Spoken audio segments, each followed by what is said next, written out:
Hello, coucou tout le monde. Je vous fais un petit live. Je vous avais dit que je serais ce matin normalement en direct avec Émilie. Bonjour. Qui m'a accueilli donc hier pour une drôle de conf chez Ludic Factory à l'hôtel Ludic Forever. Et donc j'avais envie de vous faire un live dans une pièce, dans une chambre. Alors, attendez, je vais vous mettre dans l'autre sens pour vous faire visiter. Hop.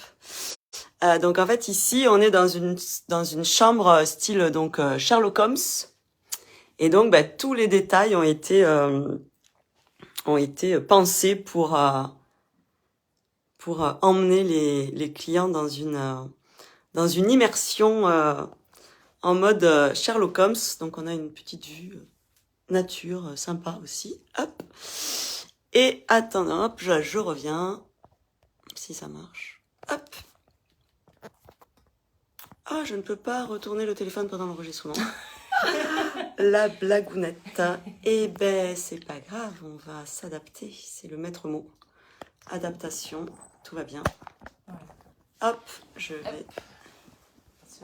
Eh ben, voilà. Je vais juste reculer un poil pour pas que vous ayez trop ma tête en premier plan. Voilà.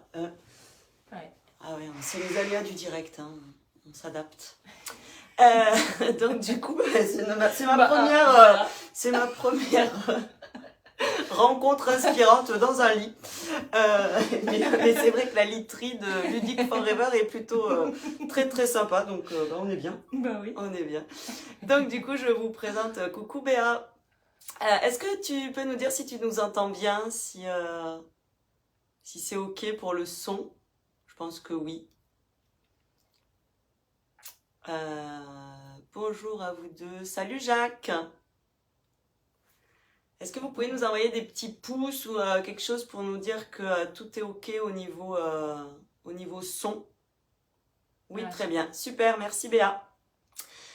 Donc du coup, aujourd'hui, je suis ravie de passer ce petit moment avec Émilie, donc qui m'a accueillie hier. On a fait une drôle de conf dans le bar immersif années 1900. Donc du coup, j'ai pas fait de photos.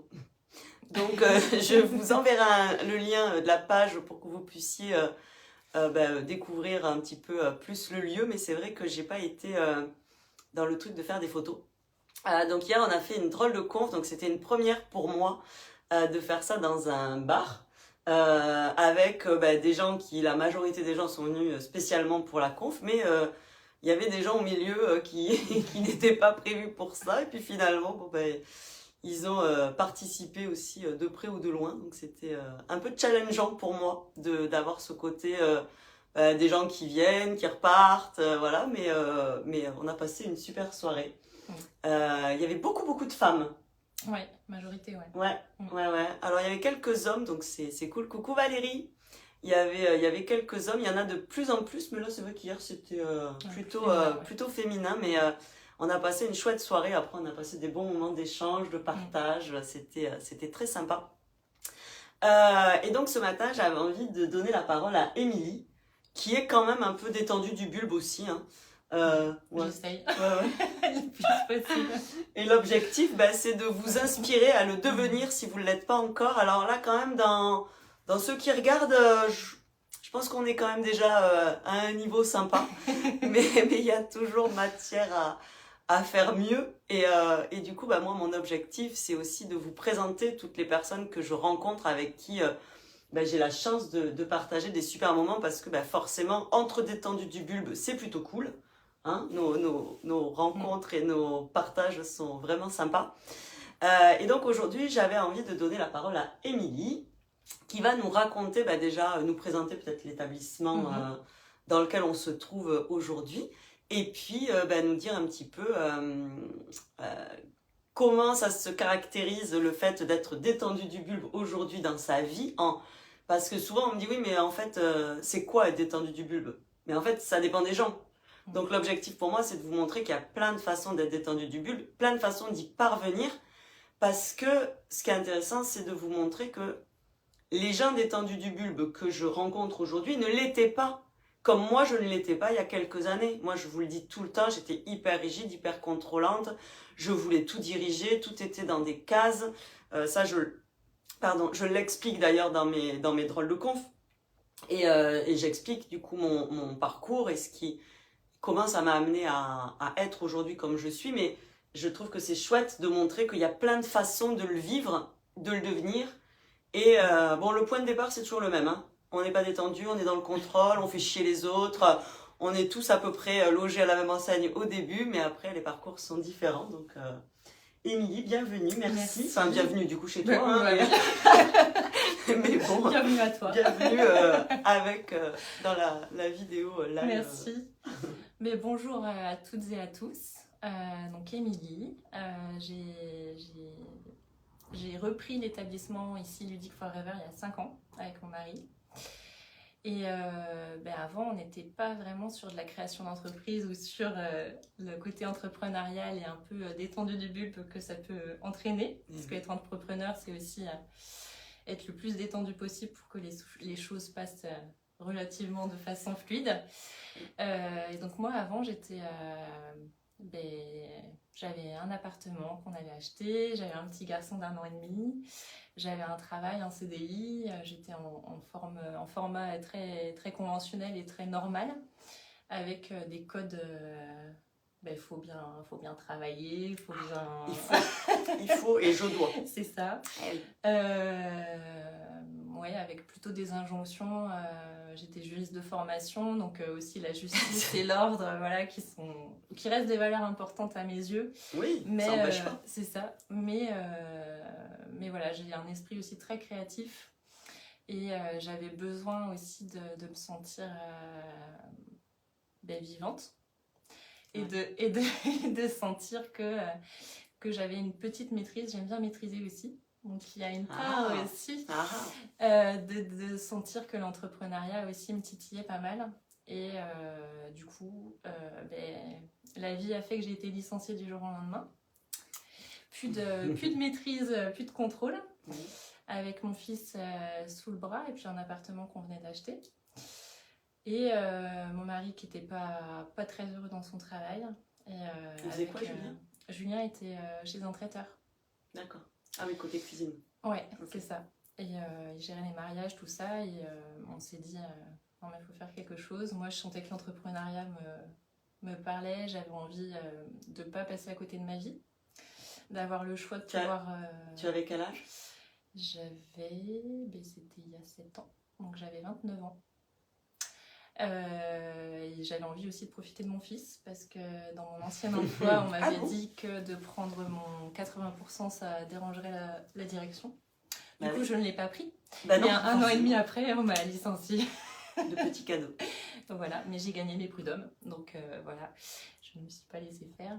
En tant que juriste en même temps il se doutait bien que j'allais pas.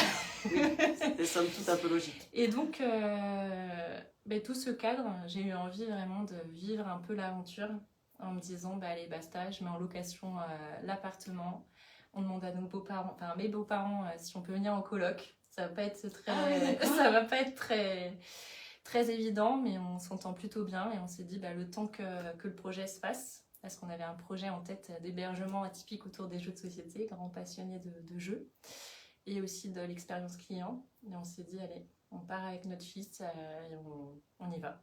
À l'aventure. C'est ça. Et en fait, au départ, ça prenait plus de temps parce qu'on voulait avoir un emploi sur place pour que l'un de nous deux ait au moins un travail fixe, et ça venait pas.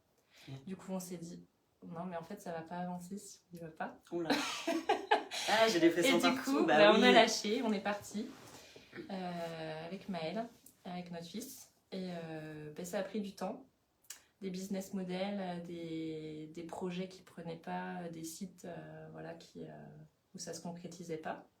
Avec un apport aussi sur la région bordelaise où il fallait avoir les reins solides, ou business angel, investisseurs immobiliers, tout ça, ça prenait pas forcément puisqu'on était des primo-accédants. Voilà. Et on a trouvé sur le Bon Coin notre hôtel. Voilà, chercher avec des agences spécialisées, puis nous garder un œil sur le Bon Coin. Et voilà, on a trouvé ici il y a 5 ans. Et voilà, pas du tout du secteur, à essayer de faire des expériences en hôtellerie, restauration pour confirmer aussi et me dire que c'était vraiment ça et que c'était un projet de vie vraiment qu'on projetait. Ah bah oui, donc, là, clairement. Ouais. avec dormir sur place, travailler sur place, que En tout famille. que tout soit entremêlé. Et ça, je t'avoue que je me suis surprise à être aussi détendue par rapport à ça et à prendre et à accueillir, comme on disait hier, à faire confiance en la vie et à se dire ben en fait, si j'essaye pas, si je me fais pas confiance et si j'essaye pas de convaincre que mon projet il est top et que ben, on en a eu des banques qui nous qui étaient pas prêtes. Ah bah bien sûr. Et on s'est dit non, mais en fait, le jeu, c'est tellement des valeurs et des choses qui nous plaisent. Il y a tout le côté culturel aussi qu'on va mettre en avant. C'est trop chouette ce qu'on porte. Donc on s'est dit non, il faut qu'on se batte et on va y arriver. Oui, et puis je crois que à partir du moment où toi, tu es convaincu, c'est ça. Bah en fait, quand tu fais tes rendez-vous, t'es pas du tout dans la même énergie. Enfin, t'es dans une énergie un peu de guerrier, dans le sens où, mais non, mais en fait, mon projet, bah, c'est ce que je vis moi avec la tournée. Je suis absolument mais convaincue que ce que je fais a du sens et est utile pour le monde. Et du coup, bah, forcément, quand j'en parle, les gens ils me disent « Ah, c'est génial, tu nous entraînes dans ton truc. » Mais en fait, c'est juste parce que je suis pleinement alignée avec mes valeurs, avec mes besoins, avec ce que j'ai envie de vivre comme expérience. Et du coup, bah, j'entraîne tout le monde avec moi. Et là, c'est pareil, quand tu as un projet qui fait tellement sens, bah, bien évidemment que toutes les portes ne s'ouvrent pas, paf, parce que c'est pas ça la vie. Mais, et puis la vie, elle te teste. T'es vraiment sûr, là, attends, on va fermer quelques portes pour voir si tu vas quand même. Ouais. Et en fait, c'est là où tu trouves les ressources, la puissance à l'intérieur de toi qui se dégage à ce moment-là et au moment de trouver. Et puis il y a des moments aussi. Des fois, c'est pas le bon timing. Ouais. Des fois, c'est ah ben on n'aurait pas imaginé que ça aille si vite. Et puis des fois, on n'aurait pas imaginé que ça prenne autant de temps. Et en fait, ça c'est un peu. Bon, moi, je crois au fait de. Je rigole tout le temps quand je dis ça, mais au timing divin. Mais je trouve que ça fait hyper mystique. Et en fait, bon, mais oui, je crois qu'il y a ça aussi. Donc, mais quand tu es animé, en plus, là, vous êtes animés tous les deux. Enfin, voilà, on sent vraiment la passion chez tous les deux. Et moi, je pars du principe que ça peut que marcher. Enfin, d'ailleurs, si ça fait 5 ans, c'est que... Ouais, en fait, on était trois personnes au départ. Et là, on est à 12 sur la partie hôtel. Donc, ce qui nous permet d'être un peu plus détendu du bulbe aussi. Oui, tu me disais que tu arrivais à prendre du temps pour toi, ce qui est rare, franchement. Voilà, il y a des périodes où on ne doit pas aller à plein d'événements, plein d'aventures, mais il y a des temps voilà, où on peut prendre des temps davantage. On a pu prendre nos premières vacances depuis 5 ans. Cet été. C'est en septembre. Oui. Et ouais, c'est... C'est important pour l'équilibre, parce qu'après, effectivement, même c'est un peu le danger d'ailleurs quand on fait quelque chose qui nous passionne tellement, c'est qu'on part du principe que on n'a pas besoin de vacances. Mais à un moment donné, notre corps, il a quand même besoin de se reposer, il a besoin de poser le cerveau et stop, quoi. Enfin, parce que sinon, on est tout le temps dans le truc. Mais après, encore faut-il avoir ce recul nécessaire de se dire, je suis la personne la plus importante de ma vie et si je ne prends pas soin de moi, mon activité ne pourra pas tourner. Parce qu'à un moment donné, tu vas faire un burn-out, tu vas avoir une maladie, tu vas un truc. Et là, tout s'arrête en fait. Donc c'est vrai que on attend toujours de se retrouver le nez dans le mur. Mais en fait, quand on a compris que... une expression que moi j'ai toujours trouvé un peu débile, mais si tu veux aller loin, ménage ta monture. Et là, dans ce cas-là, ta monture, c'est toi. Et il faut prendre soin de soi, il faut. Tu vois. Ouais, il faut. Après, ce qui n'est pas évident quand tu es entrepreneur, c'est que comme tes expériences à toi, si c'est pas toi qui le fais, il n'y a personne qui va le faire à la place. Donc le temps parfois que tu pourrais prendre pour toi, tu peux pas forcément le prendre. Donc c'est réussir à justement cette petite jauge au fur et à mesure où ton projet il avance. Tu sens qu'elle s'étend, où tu peux davantage prendre du temps pour toi. Mais c'est réussir à trouver l'équilibre. Oui. Et puis c'est hyper important justement d'arriver à comprendre son fonctionnement pour pouvoir en fait adapter son projet à sa vie. Moi je dis toujours, j'avais fait une conférence cet été pour un club d'entrepreneuses sur Montpellier et je leur disais, il est primordial de partir de sa vie perso pour créer son projet pro. Mais ça veut dire qu'il faut apprendre à se connaître, on en revient toujours au même truc, il faut apprendre à se connaître, savoir quel mode de vie nous correspond, nous convient, et jusqu'où on est prêt à aller dans notre implication pour le professionnel. À quel niveau je mets mon professionnel dans ma vie? Parce que sinon on se laisse bouffer, même si on aime ce qu'on fait. De toute manière, il faut l'équilibre dans tout. Et on a tendance, effectivement, quand on est entrepreneur, du coup, à dire ouais, il faut y aller à fond parce que sinon ça ne marchera pas. Et oui, effectivement, il faut se donner les moyens. Mais par contre, dès le début, il faut garder une soupape de perso importante pour justement tenir sur la durée. Parce que sinon, ça, à un moment donné, c'est compliqué. Donc c'est génial de pouvoir prendre du temps. C'est un vrai marathon. C'est une expérience, oui. Et puis il faut toujours se recadrer. Parce que naturellement, on veut toujours en faire plus. Et puis quand on est entrepreneur, on a toujours du boulot, il y a toujours des nouvelles idées, des nouveaux projets. Quand on est créatif, on a toujours envie de faire plein de trucs. Mais effectivement, quand on fait des trucs, ça génère du travail. Et derrière, même si on kiffe de créer des projets, de faire des trucs, après, voilà, il faut prioriser aussi, se dire on ne peut pas tout faire en même temps. Et puis voilà. Mais aujourd'hui, tu dirais que même en ayant un hôtel avec une 50aine de chambres où vous êtes tout le temps sur le site, en famille, etc., tu arrives finalement quand même à prendre plus de temps pour toi, peut-être que dans ton précédent job? C'est différent. Ouais. Tu es trésorier, comme tu disais hier, d'aller faire tes courses le jeudi après-midi, ça peut être choquant pour certains, mais c'est ta façon de gérer ton temps. C'est une notion aussi de gestion de temps qui est différente et d'efficacité. Si tu passes 8 heures par jour sur un boulot, mais finalement en réel, t'es en 2 heures, tu aurais pu le faire. C'est ça. Tu te dis, si je suis efficace à ce moment-là, mais qu'à d'autres moments, je me nourris autrement, et ça me permet aussi de donner de l'énergie autrement au lieu, ou de rencontrer des Jessica, ou de faire d'autres choses. Enfin, je veux dire... Faire des moments comme ça. Sur des lits. Voilà, je sais pas... C'est différent. C'est des temps de pause différents, de régénération qui peuvent être... Et puis c'est de l'évolution aussi, je suis plus la même il y a 7 ans qu'aujourd'hui, donc l'expérience aussi, j'ai un deuxième petit garçon qui nous a rejoint aussi il y a bientôt 3 ans, donc c'est aussi... au milieu de l'aventure. C'est ça la vie. Mais ouais. C'est ça la vie.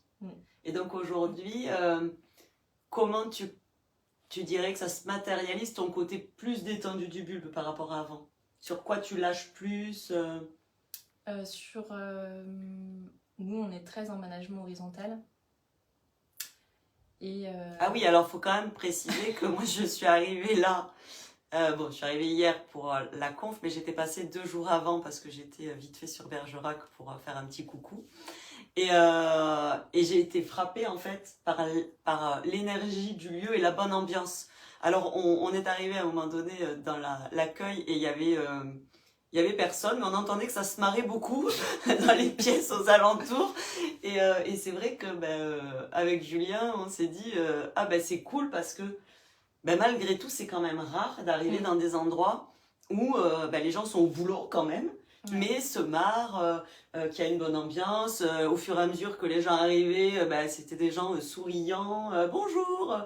Enfin, tu sens que les gens sont contents d'être là. Et effectivement, je pense clairement que la façon de les manager c'est ça. Et on est relativement détendu et on laisse pas mal d'autonomie on n'est pas du tout dans du parent-enfant en termes de management ou du côté, on est vraiment sur du côté chacun se responsabilise. Il y a de la responsabilisation et puis tout en voulant impulser certaines choses qu'on déroge pas et qui restent dans le cadre. Et c'est là aussi que je vois le côté très rigide que je pouvais avoir parfois sur des règles, sur des choses, où là je me sens plutôt détendue et où je fais confiance parce que chacun va apporter, et sans tout ce groupe-là, on ne serait pas là aujourd'hui. Et donc chaque personne constitue Ludique, et chaque personne qui arrive chez Ludique vient avec son bagage et avec sa richesse. Et quand on fait la tronche et que ça va pas, on essaie d'être là aussi pour les personnes qui vivent des trucs pas forcément évidents et de dire allez, on va faire des Legos. C'est l'avantage, c'est chez qu'ici, nous, il y a de quoi faire. On mange ensemble, on essaie vraiment en étant détente, tout en respectant la vie de chacun. Et puis, mais ouais, on est plutôt détendu par rapport à ça.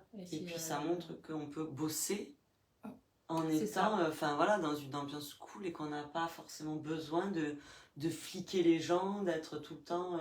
Parce que c'est effectivement, de toute manière, moi je ne l'ai pas beaucoup vécu parce que je n'ai pas été très longtemps salariée, mais c'est ce qui me débectait en fait dans le côté salarié, c'était qu'on m'infantilisait, qu'on me fliquait, tandis que je faisais mon boulot et je comprenais pas pourquoi en fait on m'appelait matin et soir pour voir qu'est-ce que j'ai fait, est-ce que je suis levée, non mais en fait c'est bon quoi, laissez-moi tranquille. Moi j'étais commerciale et du coup j'étais indépendante, enfin indépendante en tout cas sur mes tournées, et j'avais un responsable qui m'appelait le matin juste pour voir si j'étais réveillée quoi. Je lui dis mais tu vas arrêter de me casser les couilles à 7h du mat pour voir si je suis réveillée en fait. J'organise ma journée comme j'ai envie. Et c'est vrai que ce côté-là, je trouve qu'en France, il est encore beaucoup trop présent. Alors ça a quand même vachement détendu les derniers temps, le fait que on accepte de faire du télétravail. Avant, on n'aurait jamais accepté de faire du télétravail parce qu'on voulait garder le contrôle sur les gens. Et là, avec le télétravail, c'est vrai que ça ouvre des perspectives beaucoup plus de responsabilisation et d'autonomie. Et je trouve ça très bien. Et si on arrive à le faire au sein d'établissements et qu'en fait, on montre aussi que, je trouve que c'est hyper important pour les gens qui vivent cette expérience-là aussi de la partager et de dire, mais nous, on fonctionne comme ça et ça se passe super bien. Parce qu'en fait, on a choisi des profils qui sont capables de travailler en autonomie parce qu'il y a ça aussi, il y a des gens qui ont besoin d'être drivés. Et si c'est ça et que toi t'es pas comme ça, c'est l'enfer en fait. Donc effectivement, trouver des profils qui nous correspondent. Et après, en fait, c'est beaucoup plus confortable pour tout le monde. En plus, si on fait des Legos entre les deux, royal. Royal. Et du coup, est-ce que tu dirais que c'est cette expérience-là en fait qui t'a appris à lâcher? Après, il y a ton cheminement personnel aussi. Pour moi, c'est l'aventure vraiment entrepreneuriale. Et la naissance de mon fils. Ça perturbe un peu ça aussi. Ça change un peu. Qui fait que ça te pousse dans tes cadres et dans les codes qui te formatent. Et que tu te dis, finalement, en fait, en réalité, dans ma réalité, c'est pas forcément valable. Et là, tu te dis, je vais un petit peu la moduler, la rendre plus souple. Et puis voir sous un angle différent où on sent que et la maternité et le côté chef d'entreprise, ça te forge différemment. Et puis t'es obligé de rebondir et de prendre en fait comme ça vient et de faire plus... sinon tu serais jamais heureux ou tu serais tout le temps qu'est-ce qui va se passer, comme avec les enfants, je peux pas le laisser, il va lui arriver un accident, là l'entreprise, mais si j'embauche lui, qu'est-ce qui va se passer, machin, truc. Si tu projettes de toute manière tout le temps des trucs pourris, forcément c'est compliqué quoi. On est plutôt comme tu disais aussi hier, dans le présent, avoir foi aussi dans ce qu'on fait, puis croire en nous aussi.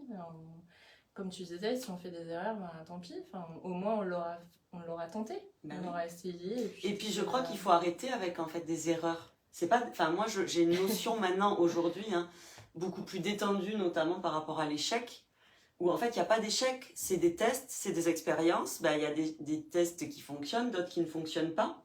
Mais moi je ne le vis plus du tout comme de l'échec ou comme quelque chose qui c'est juste je vis une expérience. Je fais effectivement, je teste des trucs, ça marche pas. Comme au début, on cherche un lieu, c'est là, c'est pas là.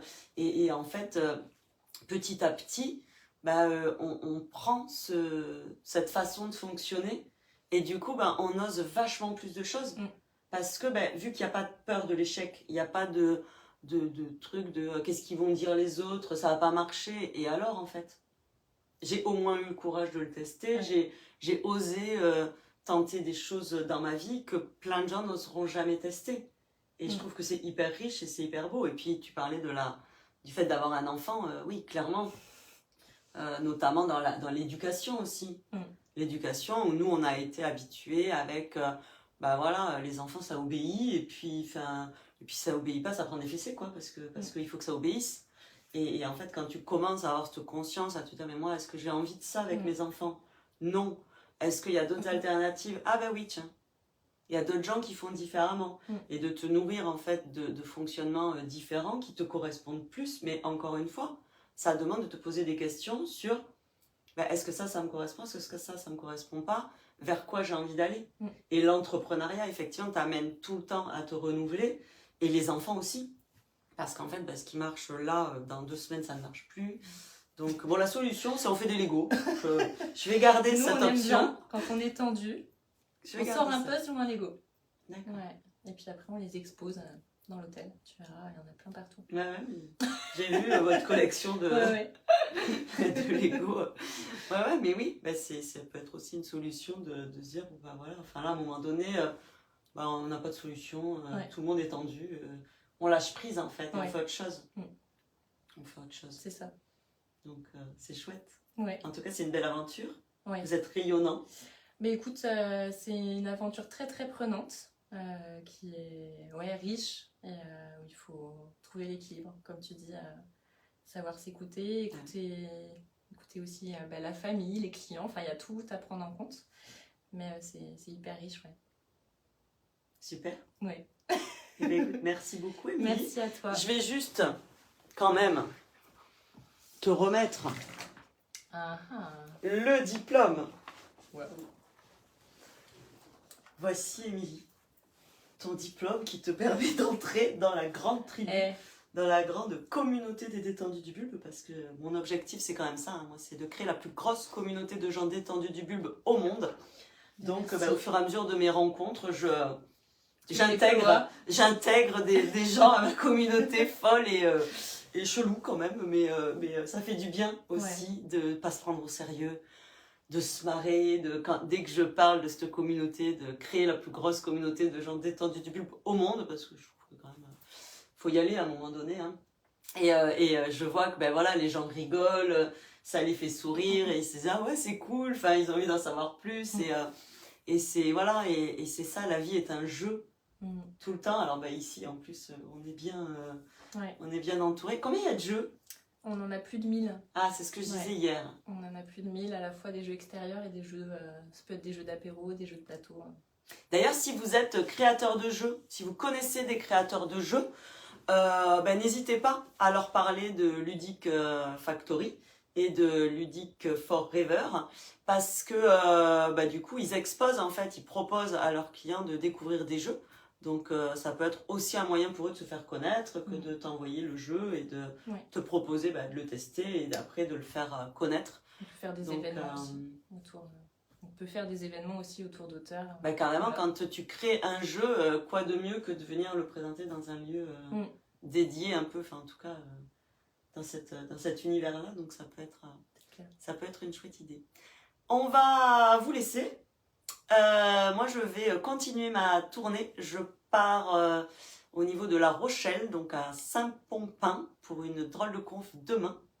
Ce soir c'est soirée off. Et donc demain je continue ma tournée. J'ai rajouté une date à côté entre Montauban et Toulouse, qui sera la dernière, donc le jeudi 10 novembre à Villemur-sur-Tarn. J'ai créé un événement ce matin, donc si jamais vous avez du monde sur ce secteur-là ou que vous êtes par là-bas, n'hésitez pas à nous rejoindre. Hier, on a passé encore une chouette soirée. Qu'est-ce que tu pourrais dire d'ailleurs aux gens qui nous regardent, puisque du coup tu as assisté hier, tu as organisé et assisté. Est-ce que tu as envie peut-être de leur dire un petit mot pour les motiver à co-créer avec moi ou à participer? C'est toujours un moment de partage, un moment de retour d'expérience qui est toujours intéressant quand on chemine sur le chemin de la vie. Et sur le ton de l'humour et puis sur vraiment toutes tes expériences, c'est intéressant. Et puis c'est courageux aussi, et puis c'est inspirant de faire ce que tu fais. Donc je dis... venez passer une bonne soirée avec Jessica. C'est marrant parce que hier, il y a une demoiselle qui était avec 2 jeunes hommes. Et quand elle est partie, il y a un des jeunes hommes qui me dit « Mais en fait, t'as raconté sa vie !»